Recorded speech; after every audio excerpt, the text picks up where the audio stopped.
তুমি বৰ ধন্য আৰু তুমি ধন্য হৈ মোকো ধন্য কৰিছা পৰীক্ষিত তুমি যিটো প্ৰশ্ন কৰিছা সেই প্ৰশ্নৰ উত্তৰটো কেৱল তোমাকে উদ্ধাৰ কৰিব নোৱাৰে সমস্ত জীৱ জগতক উদ্ধাৰ কৰিব পাৰিব এই প্ৰশ্নটোৱে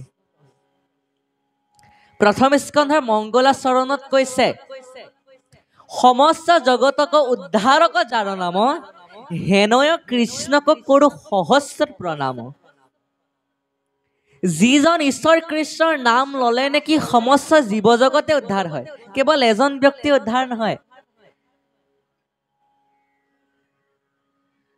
কেৱল এজন ব্যক্তি উদ্ধাৰ হ'ব নহয় সেই ব্যক্তিজনৰ সমস্ত জাতিকে উদ্ধাৰ কৰে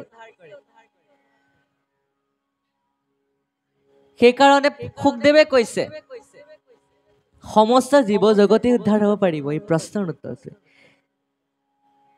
মৃত্যুমুখী মনুষ্যৰ কৰ্তব্য হৈছে একমাত্ৰ কৃষ্ণৰ চৰণৰ শৰণ লৈ তেখেতৰ ভক্তি কৰা সেইটোৱে একমাত্ৰ কৰ্তব্য সেইকাৰণে কৈছে সৰ্বে ধৰ্মান পৰিত্যাজ্য মামেকং শৰণং ব্ৰজ অহং তং সৰ্ব পাপেভ্যো মুক্ষ্যস্যামি মা শুচ সকলো জগতৰ অধিকাৰী প্ৰভু ভগৱন্ত মৃত্যুৰ সময়ত তেখেতক স্মৰণ কৰি তেখেতৰ চৰণক শৰণ লৈ আপুনি মৃত্যুবৰণ কৰক আপোনাৰ মুক্তি নিশ্চিত কোনো শংকা নাই তাত আপুনি মুক্তি পাবই তেতিয়া পৰীক্ষিতে দ্বিতীয়টো প্ৰশ্ন কৰিলে যে হে মহামুনি শুকদেৱ আমাৰ খবৰ দ্বিতীয়টো প্ৰশ্ন হৈছে ঋষিৰ সাপ বাৰু ব্যৰ্থে যাবনে এই কথা মতে ক'লে তেখেতে নাযাব বুলিয়ে ক'লে কাৰণ ঋষিৰ সাপটো ব্যৰ্থে যোৱাটো ইমান সহজ নহয় তৃতীয়টো প্ৰশ্ন কৰিলে তক্ষকডালে মোক যেতিয়া দংশন কৰিব তেতিয়া বাৰু মই বিষ অনুভৱ নকৰাকৈ মৃত্যুবৰণ কৰিব পাৰিনে বাৰু তেতিয়া শুকদেৱে ক'লে যে তক্ষকডালে যদি তোমাক দংশন কৰে তেনেহলে তুমি বিষ অনুভৱ কৰিবা যদি তোমাৰ শৰীৰটোক দংশন কৰে তেনেহলে তুমি বিষ অনুভৱ একেবাৰেই নকৰা সেই কথা যেতিয়া ক'লে তাৰ অৰ্থটোৱে হৈছে একমাত্ৰ মহাভাগৱত শাস্ত্ৰ তাৰ উত্তৰটো হৈছে একমাত্ৰ মহাভাগৱত শাস্ত্ৰ সেই ভাগৱত সেই ভাদ মাহতে 7 দিন 7 ৰাতি শ্ৰৱণ কৰি সেই পৰীক্ষিত ৰজা পৰম গতি লাভ কৰিছে আৰু তেনে এটা পবিত্ৰ ভাদ মাহত আজি আমাৰ প্ৰভুজনাই এই ভাগৱত শ্ৰৱণ কীৰ্তন কৰাইছে কিমান এটা শুভ মাহত আমাৰে ভাগ্য এই শুভ মাহত আমি ভকতৰ সংগ পাই ভগৱন্তৰ গুণানুকীৰ্তন কৰিছো প্ৰথম স্কন্ধতে কৈছে ভকতৰ কথা বতৰা পাতিলেও বোলে পাপ নাশ হয় ভগৱন্তৰ কথা পাতিলেও বোলে পাপ নাশ হয় কাৰণ ভকত মানে ভগৱন্ত কৈছে পৰম ভকত ইটো ঈশ্বৰ জানয় পৰম ভক্তসকলক তুমি ঈশ্বৰ বুলি জানিবা কাৰণ তেখেত সকলো মোৰ স্বৰূপৰ দৰে কৃষ্ণ আমি সবে অকণমান প্ৰকাশ কৰিলো আমাৰ ভাদ মাহটো কিয় পবিত্ৰ আমি সবে জনা মতে এইখিনি কাৰণেই মূল কাৰণ আৰু বহুতো কাৰণ আছে চাগৈ আপোনাক সবে সেইখিনি কথা জানিব আমি সবে মূৰ্হমতীয়ে যিখিনি প্ৰকাশ কৰিব পাৰিলো ভাদ মাহৰ বিষয় অকণমান প্ৰকাশ কৰিলো আমি সবে এতিয়া পুনৰ পাঠৰ মাজলৈ আগবাঢ়িছো কৃষ্ণ কৃষ্ণ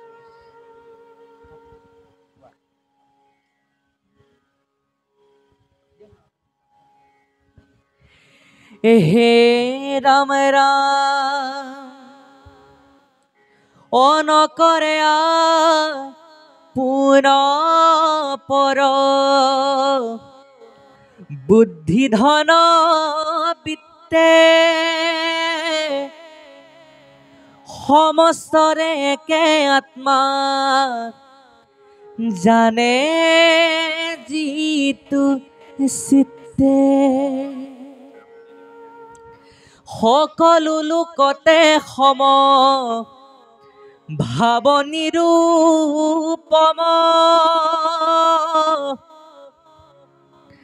অচিনি বান্দি পতিহিতু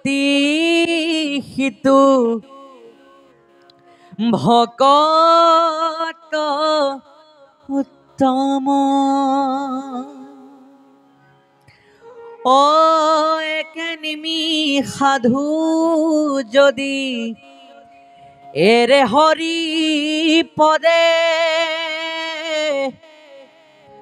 ও এতেকে সে মিলে আখি ত্ৰলোক্য সম্পদে হে ৰাম ৰাম তথাপি ক্ষণাৰ্ধুনেৰে কৃষ্ণৰ চৰণ সেহি মহাসাৰ জানি কৰন্ত স্মৰণ কৃষ্ণ তলৈক ঈশ্বৰ কৃষ্ণ আমি পুৱাৰে পৰা যিহেতু পাঠ আওৰাই আছো অলপ আমি গোসাঁইৰ লগত পাঠত অকণমান অসুবিধা হৈছে তথাপি মই গোসাঁইকে আগবাঢ়িব দিছিলোঁ তেখেতে যেতিয়া পুনৰ আকৌ আমালৈ আজ্ঞা কৰিছে আমি বাৰু ভকতৰ বাক্যষাৰহে ৰাখিছোঁ দেই কৃষ্ণ কৃষ্ণ কৃষ্ণ ও ৰাম এতেকে মিলে আখি তলৈক সম্পদ কৃষ্ণ ও ৰাম তথাপি ক্ষণাৰ্ধুনেৰে কৃষ্ণৰ চৰণ সেহি মহাসাৰ জানি কৰন্ত স্মৰণ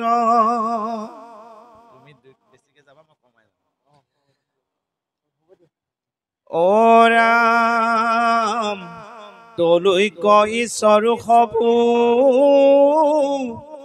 মহানম্ৰ ভাবে চিন্তে মাত্ৰ হৰি পদ আজীৱনো পাৱে যোৱা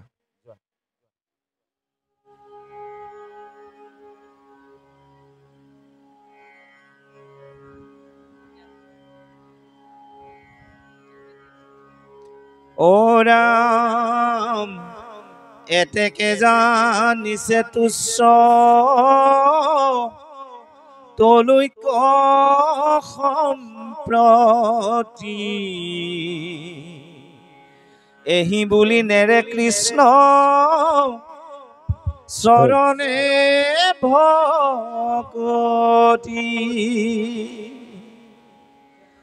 জানিবা হাসিটো আতি প্ৰধান ভকত হেনবা কৰিবা শংকা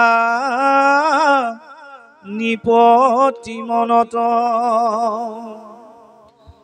ও ৰামে যিটো হৰি পদক বিচাৰে দেৱগণ জানিবা তথাপিতো নপাৱে দৰ্শন কৃষ্ণ হে ৰাম ৰাম ও হেন কৃষ্ণ চৰণক নেৰে অনুক্ষণ বৈষ্ণৱৰ অগ্ৰগণ্য জানিবা সিজন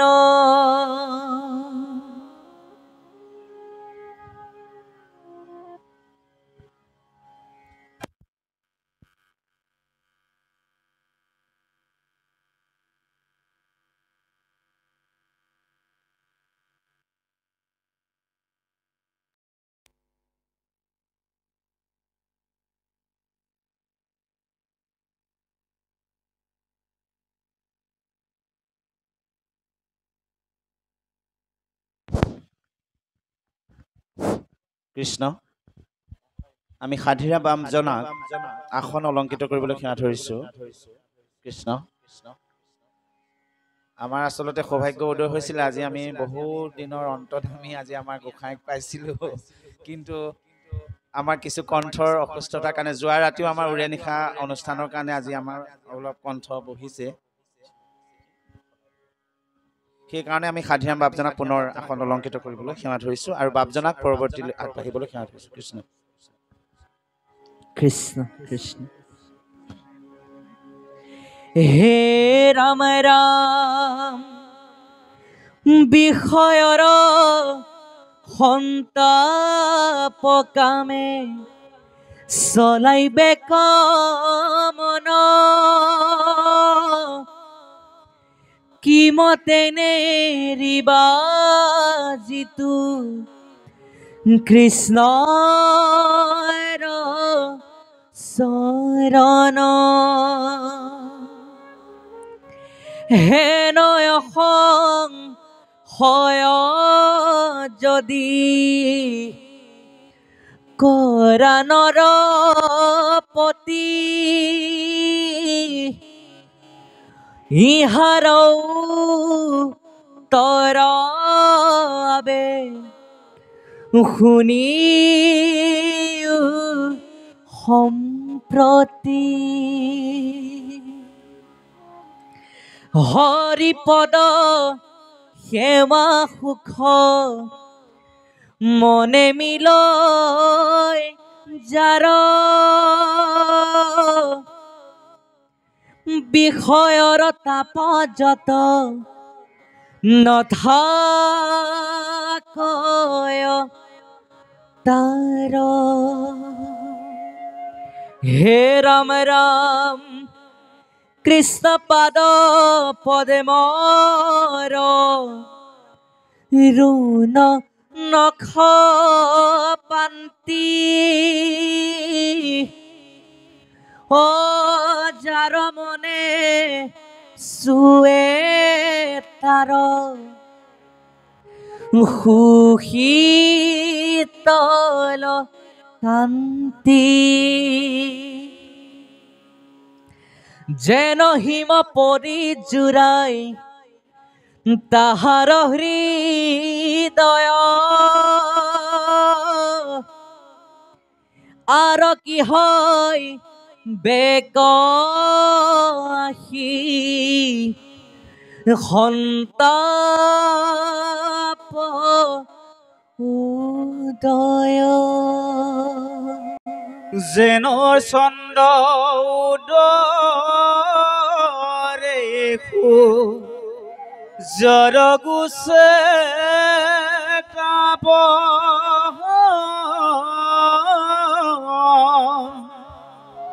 ভক্তৰ হয়তে ন বিষয় তাপ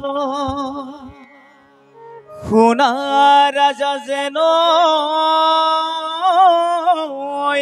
আবে তাহম্বাৰ বাক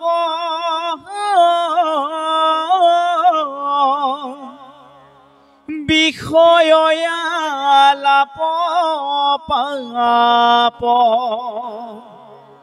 জানিছাৰ তাক লয়া মহাসাধু সংগ সদা শুদ্ধ ভাবে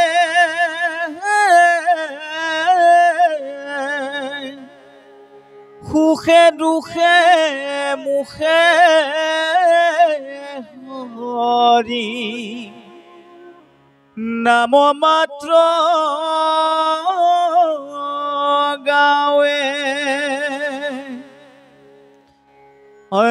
ৰাম লক্ষণ যতে কৈলো মহাভকতৰ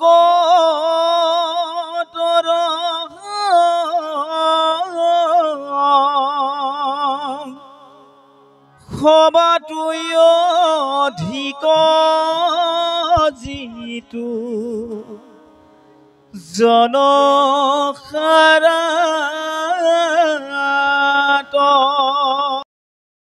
কৃষ্ণ কৃষ্ণ কৃষ্ণ। এতিয়া চলি আছে প্ৰেম ভকতি। নিবিয়ে নৱসিদ্ধসকলক বৰ সুন্দৰভাৱে এই প্ৰেম ভক্তিৰ কথা প্ৰকাশ কৰিছে যে ভক্তি কেনেধৰণৰ প্ৰভু সমস্ত। আমি ভক্তিনো কেনেধৰণে কৰিম? সদায়তো আমি সংসাৰ মায়া বন্ধনত মজি থাকিলেতো নহ'ব। আমি সদায় সংসাৰ মায়া বন্ধনতে মজি থাকোঁ। আমি সদায় বিষয় বাসনাতে মজি থাকোঁ। আমাৰ ঈশ্বৰ চিন্তা কৰিবলৈ আমাৰ সময় নাথাকে। আৰু সেই মায়া বন্ধনত বা বিষয়ৰ চিন্তা কৰি কৰি আমাৰ এই সমস্ত শৰীৰটো বোলে মলমতি হৈ পৰিছে।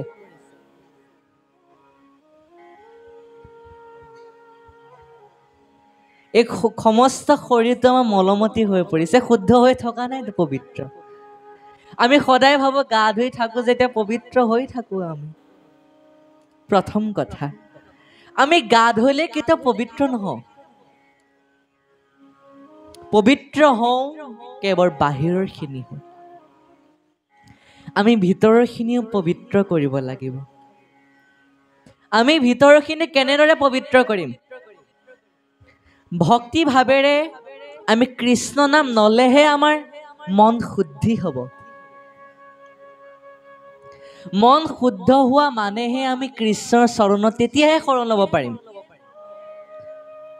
আমি তেতিয়াহে কৃষ্ণৰ চৰণত শৰণ ল'ব পাৰিম যেতিয়া আমাৰ মন শুদ্ধ হ'ব, আমাৰ হৃদয় শুদ্ধ হ'ব। আমাৰ হৃদয় খোলা বা শুদ্ধ হ'লেহে আমি সেই হৃদয়ত ভগৱন্তক স্থান দিব পাৰিম। নহ'লে যদি লেতেৰা হৈ থাকে তেনেহ'লে ভগৱন্তই নিজেও নাহে আৰু স্থান দিবও নোৱাৰো আমি। নামঘোষাত কৈছে প্ৰবিষ্ট কৰ্ণ ৰন্ধ্ৰেণ স্বানং ভাৱ সৰুহম ধুনতি সমলং কৃষ্ণং চলিলচ্ছ যথাশৰত। কৰ্ণ পথে ভকতৰ হিয়াত প্ৰৱেশী হৰি দুৰ্বাসনা হৰে সমস্তই জলৰ যতেক মন যেহেন সৰত কালে স্বভাৱতে নিৰ্মল কৰে। কি কৈছে? ভগৱন্ত বোলে কৰ্ণ পথেৰে হৃদয়ত বিৰাজমান হৈ থাকে। যদি আমাৰ হৃদয় এখন লেতেৰা হয় তেতিয়া বিৰাজমান হৈ নাথাকে। কিন্তু যেতিয়া হৃদয় চাফা হৈ থাকে, যেতিয়া আমি ভগৱন্তৰ গুণানুকীৰ্তন কৰি থাকোঁ, সেই সময়তহে ভগৱন্তে হৃদয়ত বিৰাজমান হৈ থাকে। আমি যদি বিষয়ে চিন্তা কৰি থাকোঁ তেতিয়া কিন্তু ভগৱন্তৰ হৃদয়তো নাথাকে, মনতো নাথাকে। যিটো কৰ্ম কৰোঁ আমি তাত গুৰুত্ব দি কৰিব লাগে। ভগৱন্তক অৰ্পণ কৰি কৰ্মটো কৰিব লাগে। আজিকালি এনেকুৱা হৈ পৰিছে কলিযুগটো যে আজিকালি ভগৱন্তক অৰ্পণ কৰিলেও কামটো কেতিয়াবা সফল নহয়। প্ৰথম স্কন্ধত কৈছে সুত মুনিয়ে সনকাদিসকলে সুত মুনিক কৈছে যে হে সুত, আমি কৰ্মবিলাক ভগৱন্তকে অৰ্পণ কৰি কৰোঁ কিন্তু আমি সফল নহওঁ। আমি জানিছোঁ যে সেই কৰ্মটো আমাৰ কিবা অপৰাধ লাগিছে বা আমি সেই কৰ্মটো কৰিব পৰা নাই, সেইবুলি আমাৰ ভাৱ হৈছে। আচল কাৰণটো কি জানে? তেখেতসকলে যে কৰ্মত সফল হ'ব নোৱাৰে, আচল কাৰণটোৱে হৈছে ফলৰ আশা। ফলটোৱে হৈছে আটাইতকৈ ডাঙৰ কথা। ফলৰ আশা কৰিলে কেতিয়াও কৰ্মটো কৰিব নোৱাৰি। আচলতে দূৰদৰ্শী হ'ব লাগে। আমাৰ ইতিহাসৰ কিতাপত আছে, জাতীয় বিদ্যালয়ত পঢ়া কোনোবা আছে নেকি বাৰু? সেই জাতীয় বিদ্যালয়ৰ ৭ম শ্ৰেণীৰ ইতিহাসত আছে সেই কথা। দূৰদৰ্শী নহ'লে ৰাজ্যখন কেতিয়াও চলাব নোৱাৰি। দূৰদৰ্শী ভাবিব লাগে, তেতিয়াহে চলাব পাৰি। দূৰদৰ্শী হ'ব লাগে কিন্তু ফলৰ আশা কৰিব নালাগে। যে এইটো কৰ্ম কৰিলে মই এইটো ফল প্ৰাপ্তি হ'ম, সেইটো ভাবিব নালাগে। দূৰদৰ্শী হ'ব লাগে যে এইটো কৰ্মৰ পাছত মই এইটো কৰ্ম কৰিম, এইটো কৰ্মৰ পাছত মই এইটো কৰ্ম কৰিম। দূৰদৰ্শী হ'ব লাগে। ফলৰ আশা কেতিয়াও চিন্তা কৰিব নালাগে। শ্ৰীমদ গীতাত কৃষ্ণ অৰ্জুনক কৈছে কৰ্ম নিবাধিকাৰস্তে মা ফলেষু কদাচন মা কৰ্মফল হেতুৰ্ভুৰ মা তে সংগুষ্ঠ কৰ্মণি, যে হে অৰ্জুন মই মনুষ্য কৰ্মতহে অধিকাৰ প্ৰদান কৰিছো, ফলত মই অধিকাৰ কেতিয়াও প্ৰদান কৰা নাই। যেতিয়া সেই মনুষ্য সেই ফলৰ উপযোগী হ'ব তেতিয়া মই ফলটো নিজে প্ৰদান কৰিম। তেখেতসকলে নাভাবিলেও মই প্ৰদান কৰিম, নিবিচাৰিলে প্ৰদান কৰে ভগৱন্ত। এইটো বস্তু নালাগে, তথাপি ভগৱন্তে প্ৰদান কৰিব। যেতিয়া প্ৰহ্লাদে ভক্তি কৰি ভগৱন্তক সন্তুষ্ট কৰিছে, যেতিয়া ভগৱন্ত প্ৰহ্লাদক কৈছে যে হে প্ৰহ্লাদ তুমি কোৱা তোমাক কি লাগে, প্ৰহ্লাদে যে একো বিচৰা নাই ভগৱন্তৰ পৰা। যিমান ভক্তি কৰি আহিছে প্ৰহ্লাদে, আজিলৈকে একো বস্তু বিচৰা নাই প্ৰহ্লাদে ভগৱন্তক। তথাপিও ভগৱন্তে কৈছে যে হে প্ৰহ্লাদ তুমি কোৱা তোমাক কি লাগে। মোক যেতিয়া দৰ্শন পালে তোমাক কিবা এটা মই দি থৈ যাবই লাগিব, নহলে মোৰ মনটো সন্তুষ্ট লাভ নকৰে কেতিয়াও। তুমি কোৱা তোমাক কি লাগে। প্ৰহ্লাদে কৈছে না প্ৰভু একো নালাগে মোক, তোমাৰ ভক্তি কৰিছো, তোমাক যেতিয়া দৰ্শন পাইছো সেইটোৱে মোৰ বাবে বহুত, সেইটোৱে মোৰ বাবে ডাঙৰ কথা। আকৌ তোমাৰ পৰা মই কিবা ফল আশা কৰিছো নাই, তোমাৰ পৰা মই একো ফল আশা কৰাই নাই। তেতিয়া ভগৱন্তে কৈছে নাই তুমি কিবা এটা ফল ল'বই লাগিব। তেতিয়া কি ফল লৈছে জানে? প্ৰহ্লাদে নিজৰ বাবেও লোৱা নাছিলে, নিজৰ দেউতাকৰ বাবে লৈছিলে যে হে প্ৰভু মোৰ দেউতা হিৰণ্যকশিপুৱে অতীতৰ কালৰ পৰা তোমাক হিংসা কৰি আহিছে, তোমাক শত্ৰু বুলি জ্ঞান কৰিছে, তোমাক গালি পাৰিছে, সমস্তখিনি তোমাক যিখিনি অপৰাধ কৰিছে, তেখেতে যিখিনি অপৰাধ কৰিছে সমস্ত পাপ যেন প্ৰভু মৰিখন কৰি দিয়ে, সেয়াই আপোনাৰ চৰণত মই প্ৰাৰ্থনা জনাওঁ। নিজৰ দেউতাকৰ ফালৰ পৰাহে তেখেতে ফল বিচাৰিছে, কিন্তু নিজক একো ফলেই নালাগে। প্ৰহ্লাদে একো ফল বিচৰা নাই। সেইকাৰণে ভগৱন্তই কৈছে তুমি কৰ্ম কৰি যোৱা, ফলৰ আশা নকৰিবা, ফল মই নিজেই প্ৰদান কৰিম তোমাক। সেইকাৰণে শ্ৰীমদ গীতাত এইখিনিয়ে প্ৰকাশ কৰিছে যে কৰ্ম নিষ্ঠাৰে কৰিব লাগে। শ্ৰীমদ গীতাত কৰ্মৰ কথা বৰ সুন্দৰভাৱে প্ৰকাশ পাইছে। এতিয়া আমি ভাগৱতৰ মাজলৈ আহোঁ। ভাগৱতত কেৱল কৈছে বিষয়ৰ মাজতে সোমাই থাকিলে নহব, অকণমান বিষয়ৰ মাজৰ পৰা ওলাই আহিব লাগিব বুলি কৈছে। দিনে ৰাতি মাক দেউতাৰ লগত নিজৰ পত্নীৰ লগত যদি কেৱল আপুনি বিষয়ৰ কথাই পাতি থাকে, আপোনাৰ সেই জীৱনটো সাৰ্থক নহয়। আৰু এটা কথা কৈছে যি ব্যক্তিয়ে বিষয়ৰ লগত থাকিও ভগৱন্তক স্মৰণ কৰে সেইজন বোলে মহাপুণ্যৱান, সেইজনৰ সেইজনক চৰণত ভগৱন্ত চিৰকৃতজ্ঞ। কাৰণ তেখেতে কৰ্ম কৰি থকাৰ মাজতো ভগৱন্তক স্মৰণ কৰিছে, ভগৱন্তৰ চৰণত শৰণ লৈছে। নামঘোষাত কৈছে বিষয় সম্বন্ধ সুখ সমস্ত যোনিতে পায়, হৰি সেৱা একো স্থানে নাই। হৰিৰ সেৱাৰ যোগ্য কেৱলে মনুষ্য তনু, জানি ফুৰা হৰি গুণ গায়। যিসকলে কেৱল ভগৱন্তৰ চিন্তা নকৰি বিষয় সম্বন্ধতে লাগি থাকে, সেইসকল মানুহে কৈছে হৰি সেৱাত স্থান নাপায়। আৰু যিসকল ব্যক্তিয়ে বিষয়ৰ লগতে ভগৱন্তকো চিন্তা কৰে, সেইসকল ব্যক্তিক বোলে ভগৱন্তই প্ৰতি ক্ষণতে প্ৰতি সময়তে কৃপা প্ৰদান কৰে বুলি কৈছে। সেই কথা এই প্ৰেম ভকতি অধ্যায়টো নিবিয়ে নৱসিদ্ধসকলক প্ৰকাশ কৰিছে এই কথাকে। তাৰ পাছত